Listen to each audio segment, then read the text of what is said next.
خب دوستان سلام مجدد. بالاخره با بخش پایانی هم جلسه امروز و هم کل این دوره آموزشی در خدمت شما و قصد داریم که نکاتی رو که مطرح کردیم به عنوان جنبندی روی چارت هم بتونیم که مثالهایی رو برای شما عزیزان بزنیم. قراری که با هم گذاشتیم در پارت قبلی این بود که ما یک سری مراحلی رو طی بکنیم برای اینکه زمانی که به چارت مراجعه می‌کنیم خیلی سردرگم نشیم، به ترتیب کارهایی رو انجام بدیم که میتونه برای ما مفید باشه. نکته شماره 1 این بود که ما باید انتهای چارت رو پیدا بکنیم که البته خب اصولا این کار سختی نیست. اگر که ما این دوتا دکمه بالا رو فعال کرده باشیم، معمولا وقتی که نمودارها رو باز می‌کنیم و چند ثانیه آپدیت میشه نمودار، انتهای چارت رو به خوبی میتونیم مشاهده کنیم که خب من اون رو کمی به سمت راست میکشم برای اینکه دید بیشتری داشته باشیم. نکته بعدی این بود که از انتهای چارت حرکت کنیم روی نمودار به سمت چپ تا زمانی که یک حرکت شارپی و غیر منتظره رو در چارت روی کندل ها نسبت به کندل های دیگه ببینیم. خب روی این زومی که من ایجاد کردم به نظر میاد ما به راحتی بتونیم کندل های نرمال رو تشخیص بدیم و اگر کندلی فضای بیشتر داشته باشه، مثلا این کندل یک میشه گفت که اندازه تقریبا نامتعارفی نسبت به همین کندلایی که از سمت چپ شروع کردیم داره. پس یه خورده روی این قضیه وقت میگذاریم و بعد از همون بالا هم این کندل نسبت به اون کندلایی که قبل از خودش وجود داشت به نوعی یک کندل نامتعارف حساب میشه تقریبا.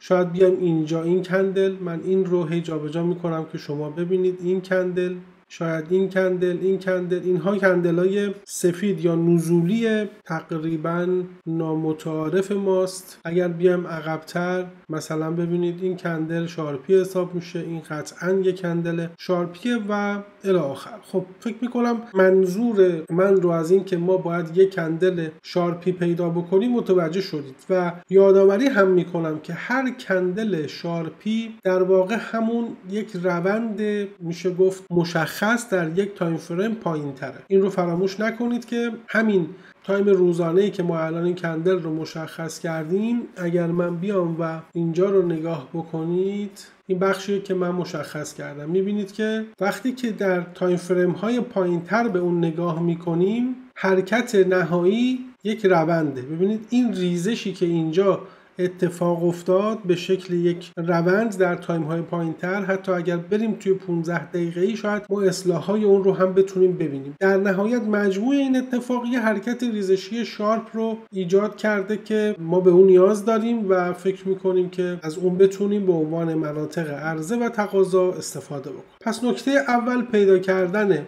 کندل های شارپی پس از اینکه چارت رو جلوی خودمون باز کردیم و این کندل ها رو مشخص کرد. اولا که ما برای تمرین داریم میریم مثلا یه مقدار عقب‌تر و شما هم همین کار رو بکنید برای اینکه یه تعداد کندل ها رو برای خودتون مشخص بکنید. وگرنه در همین چارتی که باز میکنیم شاید با همین زوم یا با زوم بزرگتر به همین محدوده هایی که الان هستیم نیاز داریم، به خاطر اینکه گفتم ما اون پیوت هایی رو باید در نظر بگیریم که فرش هستن، یعنی دست نخورده هستن و هیچ واکنشی بعد از اون ما نگرفته باشیم. مرحله بعدی کار ما چی بود؟ اینکه بعد از این کندل ها نگاه بکنیم که آیا ما دارای یک منطقه فشرده شده که ما در نهایت بهش گفتیم بیس هستیم یا خیر. آیا کندل های قبل از اون رنج هستن یا خیر. آیا قبل از اون یک روندی بوده، بعد از اون یک روندی اتفاق افتاده، در واقع همون موضوع دراپ بیس رالی، دراپ بیس دراپ و موضوعات اون شکلی. بعد ببینیم آیا دارای پترنی هست یا نه. و همینطور اگر که اینها رو مشخص کردیم، در نهایت منتظر باشیم که در بار بعدی که قیمت به این محدوده میرسه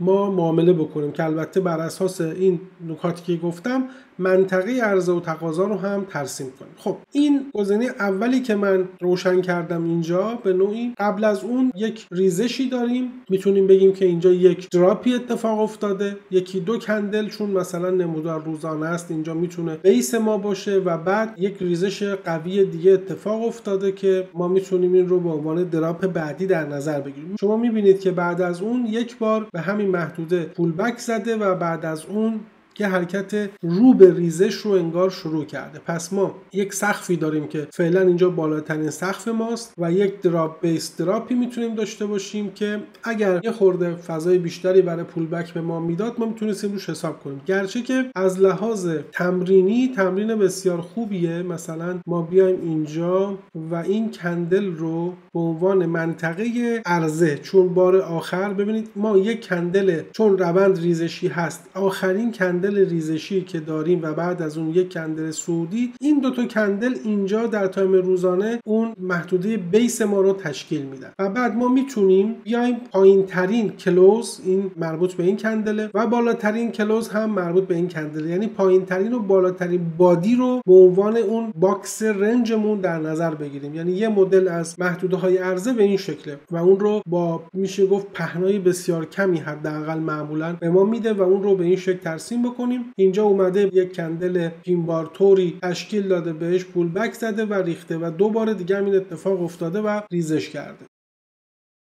اگر ما این رو به عنوان اون کندلی که کندل شارپی هست انتخاب بکنیم، خب قبلش یک رشدی ما داریم و یه 2-3 تا کندل استوپه. حالا من اینو اگر بردارم شما این دوجی رو هم اینجا میبینی و مدل فضایی که درش بیس تشکیل میشه یادتون باشه از نوع اینساید بارها میتونه باشه، خیلی بهتره. یعنی کندل ها مدام داخل کندل و بدنه کندل قبل از خودشون تشکیل بشه. خب دوجیه که داخل بدنه کندل سبزمون هست و اون هم تقریبا داخل بدنه کندل قبل از خودش هست و آخرین رشدی هم که اتفاق افتاده اینجاست. اگر ما سر و ته این باکس رنج رو که من بهترین حالت ترسیم منطقه میدونم مشخص بکنیم، به این شکل این باکسی که اینجا هست برای ما یک منطقه عرضه رو ایجاد میکنه که اگر بازار هر زمانی برگرده، هر زمان، چه الان چه چند سال بعد، برای اولین بار وقتی برگرده داخل این محدوده، ما اونجا اون نکاتی که باید چک بکنیم رو مرور میکنیم. اول اینکه نحوه رسیدن به این محدوده چطور بوده، دوم اینکه کندل های برگشتی، پین بار، اینساید بار و انگولفینگ و اینها رو بعد اونجا تشکیل بده و بعد آماده باشیم که با این پیش‌فرض که اینجا عرضه های صورت گرفته ولی اوردرهای فروش همچنان باقی هست، ما هم با یک معامله فروش منتظر مثلا یک ریزش باشیم. خب دوستان، نکته دیگه که در اینجا می‌بینیم، ما کندل شارپی داریم اما قبل از اون نمیتونیم یک محدوده بیس رو تشخیص بدیم و حداقل در این تایم فریم که الان تایم فریممون 1 ساعت هست، پس با همه کندل های شارپی کاری نداریم، یا این کندل شارپی که اینجا اتفاق افتاده در انتهای یک روند هست و قبل از اون هیچ اتفاق رنج یا اصلاح حتی خیلی کوچیک حتی به اندازه یک کندل هم مشاهده نمیشه. خب اینجا شاید یه مثال باز نصف و نیمه خوب بتونیم پیدا بکنیم. یک کندل شارپی نسبت به کندل های قبل از خودش ما اینجا میتونیم که مشخص بکنیم، یعنی که 1-2 کندل استراحت داشتیم، بازار بعد از ریزش یه استراحتی کرد، در واقع یک دراپی داریم و بعد یک بیس میتونیم داشته باشیم که حالا من این بار به این شکل میام این رو ترسیم میکنم. سقف و کف پایین ترین قسمت بدنه این کندل آخر و بالاترین کلوزی که این کندل سفید داره میشه گفت اون باکس رنج منو پوشش میده، 2 کندل قبل از این کندل صعودی، و بعد شما میبینید که بازار برمیگرده یک پول بکی به این محدوده میزنه و حرکت میکنه. تقریبا این انگولفی هم که اینجا میبینید میتونه انگولف استاندارد باشه، به خاطر اینکه کندل سبز بدنش هم تراز هست، گفتیم در فارکس به این شکل میشه، یورو یو اس دی، ولی از اون طرف هم بادی رو کاور کرده و هم شادوها بالاتر با یک پول بک به سمت بالا حرکت میکنه که بعد ما میتونیم حد ضررمون در پرایس اکشن بسیار مشخصه که بعد کجا باشه، زیر این محدوده چند پیپ با اون نکاتی که قبلا در کات ترید یاد گرفتیم در دروس دیگه، و بعد هم به صورت لحظه‌ای اینجا میتونستیم وارد بشیم، هم با استاپ بالای همین کندل انگولف بذاریم و بریم برای این معامله. اینجا رو هم در نظر بگیریم ببینیم که چه اتفاقی افتاده. ما اینجا یه رشدی داشتیم و بعد این کندل در واقع یه کندلی که ما این محدوده رو بدون در نظر گرفتن اون شادو میتونیم این کندل آخر رو از شروع بادیش تا انتهای شادوش و یا فقط بادیش بیایم چیکار بکنیم، به عنوان محدوده عرضه در نظر بگیریم. یعنی یک رالی بیس دراپی داشتیم که بهش پول بک میزنه، در واقع ریزش میکنه. این کندل پین بار میشه گفت که غیر استاندارد هست، ولی خب صرفا برای مثال اینجا عرض کردم. ببینید که چه پولبک خوبی و چه ریزشی بعد از اون اتفاق میفته. یک بار دیگه هم میاد، البته که ما با دفعات بعدی خیلی کاری نداریم، ولی معمولا پیش میاد که اون سطح به یک سطح مقاومت تبدیل میشه و چند بار بهش پولبک زده میشه و بعد شما میبینید که از یک منطقه عرضه به یک منطقه حمایت مقاومت پر واکنش تبدیل شد که بعدها شکستش میتونه روند رو چنج بکنه. و بعد اگر خواستید اطمینان بیشتری داشته باشید، وقتی یک منطقه رو ترسیم کردید به عقب‌تر برید و ببینید آیا میتونه باز از گذشته اعتباری بهش بدید یا نه. میبینید که این اتفاق افتاد و از گذشته هم ما یک مقدار اعتباری به این محدوده میتونستیم بدیم. خب یه مثال خیلی خوب فکر میکنم اینجا باشه، به خاطر اینکه کندل ریزشی که داریم بسیار شارپیه و وضعیت قبل از اون میشه گفت که بسیار مشخص هست که 4-5 کندل به صورت رنج کنار هم قرار گرفتن، یه منطقه بیس رو تشکیل دادن و قبل از اون هم ما یک وضعیت رالی مشخصی رو داریم.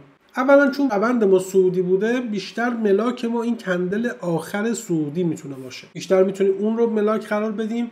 ولی اگر رنج این محدوده رنج خوبی باشه و زیاد پهن نشه محدوده ما، میتونیم کل باکس رنج رو پوشش بدیم. اول من میام کل باکس رنج رو پوشش میدم. ببینید به این شکل همه بادی‌ها رو داخلش نگه داشتم و سعی کردم یک سقف و کف مناسبی بگیرم. این یه حالت میشه. یه حالت هم اینه که با آخرین کندل صعودی چون روند قبلش رالی بوده بیایم و این کار رو انجام بدیم. این هم یه قانون دیگه است و باز بهترین حالتش اینه که فقط اون کندل رو سقف و کفش رو در نظر بگیریم و به شادوها کاری نداشته باشیم. یا این منطقه رو ترسیم کنیم. حالا خیلی هم دیگه در پرایس اکشن این پهنا به این اندازه اگر بالا پایین بشه تفاوتی نداره. این رو تا جایی ما منتظرش میمونیم که یک بار حداقل بازار بهش برسه و ما بتونیم ازش استفاده بکنیم. یعنی وقتی یک بار یک رالی بیس دراپی اتفاق افتاد، یه پولبکی به هر حال یه زمانی بهش خواهد زد و سفارش‌های باقی مونده در این ناحیه میشه گفت که میتونه عمل بکنه، به شرط اینکه ما همه چیز رو یک حالت واقعا استاندارد نرمال سیستم در نظر بگیریم. یعنی دارای پینبارهای مناسب باشه یا الگوهای دیگه اگر میزنه الگوهای استاندارد باشن، وارد این محدوده بشه، نحوه ورود به محدوده رو درست شکل بکنیم و اطمینان بیشتری داشته باشیم نسبت به حالا اون فضایی که ما میخوایم معامله بکنیم. و گفتم اگر که اومد خط روندی و چیزی هم اتفاق افتاد، میتونه خیلی به ما کمک بکنه. یه نکته که بعد به عنوان تجربه خدمت شما بگم، بسیار دقت بکنید به شروع روندها. مثلا اینجا کفی هستش که یک روند صعودی مشخص، ببینید قله ها و دره ها بالاتر از هم شکل گرفته بود، یا اینجا یک روند نزولی. شروع این اتفاقها معمولا میتونه سرنخهای خوبی به ما بده، به خاطر اینکه از شروعشون معمولا وقتی اولین اصلاح رقم میخوره به احتمال خیلی زیاد یه منطقه عرضه و تقاضای خیلی خوب رو میتونه بسازه. همین کندل نزولی در واقع این باکس اینجا، گرچه این کندل خودش پینباره و یه حالت مثلثی رو شکل داده، نه یک حالت منطقه بیس رو، بلافاصله میتونست تبدیل بشه به یک باکس عرضه و اگر پولبکی شکل میگرفت میتونست موقعیت خوبی باشه. یا اینجا رو شما دقت بکنید که شروع یک روند اینجا این باکس رنجی هستش که ما داریم، کندل شارپی هم که بعد از اون اتفاق افتاده میبینید و یک پولبک خیلی خوب با یک الگو انگلفی که مخصوص فارکس هست، یعنی باز اون قضیه هم ترازی رو داریم و شروع یک روند رو مثلا به ما نوید میده. در واقع یک دراپ بیسی اتفاق میفته و بعد از اون میتونیم کار بکنیم. در ادامه هم همینطور، اگر شما هر جا که این روند شما استراحت میکنه و بعد یک شارپ میزنه، یعنی این کندل شارپ الان قبلش میتونه یک منطقه چی داشته باشه؟ بیس داشته باشه. اگر ما بخوایم منطقه‌مون رو درست حسابی در نظر بگیریم، به نظر من این منطقه است. این رو اگر ادامه بدیم، در جایی که بهش میرسه و پول بک میزنه، به خاطر این رشدی که اینجا داشتیم باز میتونه به ما کمک بکنه. یعنی همین روندی که اینجا داشتیم اگر می اومد اینجا، برای ما چی میشد؟ یک پوزیشن میشد. یعنی همین مسیری که داریم طی میکنیم 2-3 دفعه میتونه حتی به ما پوزیشن های خوبی بده. یا مثال اینجا رو ببینید که از اینها اصلا عبور نکنید. یک سقف مشخص که در این زومی که من دارم ما هیچ قیمتی بالاتر از اینجا نداریم و یک کندل شارپی و یک کندل با بدنه جمع و جور که نشون میده اگه تو تایم پایین بریم اینجاها یه رنج شدگی در واقع داریم. اگر کندل خودش بدنش قوی باشه، هر چقدر تو تایم پایین برید روند میبینید، ولی کندل ها با بدن های کوچیک تک کندل حساب میشن در بیس ها. شما اینجا یه ریزش داری، قبلش یه رشدی داری، خب پس ما این کندل رو میتونیم از شروع بدنش تا پایان و یا چون اینجا کندل بدی نیست بیام چیکار بکنیم تا هایش رو به عنوان منطقه عرضه در نظر بگیریم و هر زمان که بازار به این قسمت میرسه نکاتش رو چک بکنیم. این الان یک منطقه عرضه بسیار خوبه. خب بیام یک مثال دیگه در یک جفت ارز دیگه. فقط دوستان دقت بکنید که چون این مثال نزدیکتر به پایان این قضیه هست، تایمی که این ویدیو ضبط میشه ممکنه قیمت‌ها و نرخ‌ها با تایمی که شما ویدیو رو میبینید متفاوت باشه، بنابراین در واقع به این مسئله حتما دقت بکنید. ما یک کندل شارپی نزولی اینجا داریم، قبلش هم تقریبا یه باکس رنجی رو میتونیم تشخیص بدیم که کف بادی‌هاش تقریبا اینجاست و سقف بادی‌هاش هم اگر منطقه رنج با تعداد کندل زیاد بود سعی کنید شادوها رو بیخیال شید و سقف و کف بادی ها رو در نظر بگیرید. اینجا میتونه تقریبا یک باکس عرضه‌ای برای ما باشه و تو اولین اصلاحی هستش که از اون سقف شروع شده و ما یک روند رو داریم کامل میبینیم که رقم خورده. اینجا میتونه یک باکس باشه برای ما و بعد بیایم دوباره اینجا یه دوتایی اینجا تقریبا خیلی منطقی نیست چون در خلاف جهت روند هم میشه. بهتره ما اینجا دنبال عرضه ها باشیم. این کندل رو شما ببینید دوباره یک باکس رنجی میتونیم قبلش داشته باشیم اگر بهش برسه. یه نکته هم که شاید اشتباه بشه اینه که شاید فکر کنید اگر این مناطق رو مشخص کنید بازار سریعا بعد برگرده به این مناطق و پول بک بزنه. این منطقه ها رو ما برای این مشخص میکنیم که اگر بار بعدی وجود داشت که بازار به اینها رسید ما معامله بکنیم، نه اینکه داریم پیش بینی میکنیم بازار قراره مثلا به این محدوده ها برسه. اینجا هم دوباره همین داستان رو داریم و میبینید که ما الان 3 تا منطقه رو مثلا مشخص کردیم برای این چارتی که پیش رو بود. در ادامه به هر کدوم از اینها که برسه ما میتونیم استانداردها رو تعیین بکنیم برای اون نحوه رسیدن، الگوهای شمعی، بعد نقطه ورود و خروج رو تعیین بکنیم. برسیم به یک جفت ارز دیگه. اینجا یک حرکت شارپی و یک منطقه خیلی خوبه. این بار تقاضا رو داریم که چون تعداد کندلا بیشتر از یکی دوتاست من سقف و کف بادی رو تقریبا در نظر میگیرم. حالا این میتونه باقی بمونه تا زمانی که بازار اگر بهش میرسه شما با دقت بهتری بیاید ترسیمش بکنید. الان فقط مشخصش میکنید که یادتون بمونه روی چارت و به این نکته هم دقت بکنید که زمانی که بازار بهش میرسه رو حتما بسیار دقیق اون نکاتی که در جلسات قبل گفتیم رو چک بکنید. یه نکته دیگه همین که دوستان اگر به هر دلیلی یک منطقه عرضه یا تقاضا کار نکنه و هر حال 100% که نیست و بازار اون رو بشکنه استاپ بخوریم ازش عبور بکنه، شبیه به موضوع حمایت ها و مقاومت ها اون منطقه در بار بعدی میتونه تغییر نقش بده و کارش رو انجام بده. به طور مثال اگر این ریزش رو در نظر بگیریم و ما اینجا یک منطقه ترسیم بکنیم، شما در بار بعدی میبینید که این شکسته شد در حالی که باید یه منطقه عرضه می بود. شکسته میشه با قدرت ولی در بار بعدی که بازار بهش میرسه نقش حمایت رو به نوعی ایفا میکنه. این موضوع رو میدونستید ولی برای اینکه فقط درباره حمایت ها و مقاومت ها این نکته گفته شده بود باز این مسئله رو اینجا هم مطرح کرد. و اما دوستان در بخش پایانی یک مرور سریع و خیلی خوب داشته باشیم نسبت به اون چیزی که ما به عنوان یک تریدر باید در پرایس اکشن بهش توجه بکنیم. انواع و اقسام روندها رو داریم و باهاش آشنا هستیم. خیلی خوبه اگر ابتدا روند چارت رو تشخیص بدیم، دستمون بیاد بازار در چه سمتی داره حرکت میکنه و بعد از سمت راست چارت شروع میکنیم، نگاه میکنیم جایی که جمع شدگی داریم، جایی که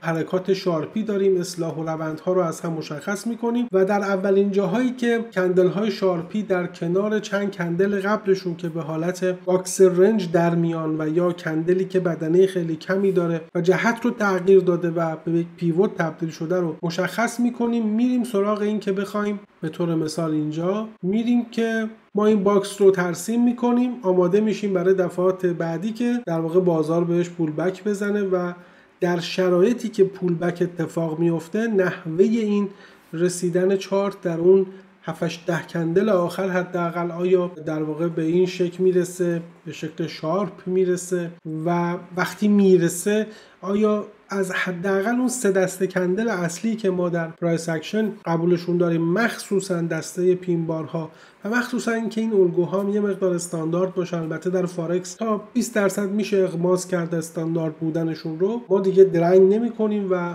استاپ لاسمون مشخصه، نقطه ورود مشخصه. و درباره تارگت هم گفتم، ما وقتی یک معامله پرایس اکشنی انجام میدیم، نقطه خروجمون میتونه موضوعی برعکس این اتفاق باشه، یعنی داریم میرسیم به یک محدوده عرضه خوب و یا روی قله و دره‌های یک تایم بالاتر خروج بزنیم. ما در پرایس اکشن دنبال گرفتن روندها نیستیم. دقت بکنید، ما لزوما از بالا تا پایین رو نمیخوایم معامله بکنیم. وقتی یک منطقه عرضه پیدا میکنیم، احتمالاً این حدود بتونیم سود بکنیم که قطعاً چندین برابر حد ضرر ماست و وقتی یک منطقه تقاضایی رو پیدا میکنیم، یک حرکت جهشی شارپ تا یک قله و یک محدوده عرضه دیگر رو میتونیم به دست بیاریم و معامله بکنیم که باز هم قطعاً آر به آرش بزرگتر از یکه و این شیوه ترید کردن به تنهایی خودش موفقیت‌های زیادی رو برمقام میاره و اگر که اون رو در کنار سیستم‌های دیگه‌تون استفاده بکنید، قطعاً تلفیق بسیار مناسبی انجام دادید. من در واقع نکته دیگه‌ای برای اینکه پرایس اکشن کلاسیک رو بخوام تشریح بکنم به ذهنم نمیرسه